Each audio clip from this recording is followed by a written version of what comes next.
Baju raya dah cantik, tudung pun dah on point. Tapi ada jerawat? Jom saya share satu kisah.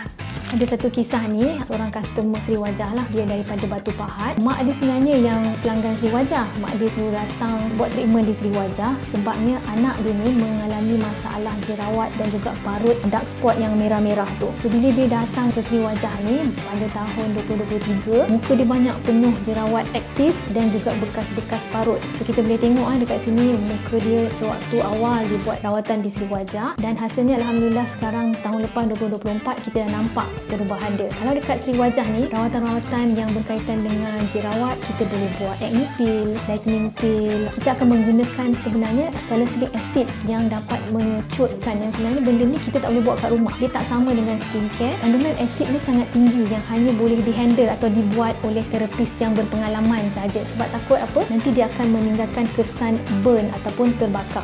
So jangan lengah lagi. Jerawat yang sebiji tu pun akan boleh merebak kalau tak dirawat. Jom datang ke mana-mana cawangan Sri Wajah untuk dapatkan face scanning dan juga sesi consultation secara percuma.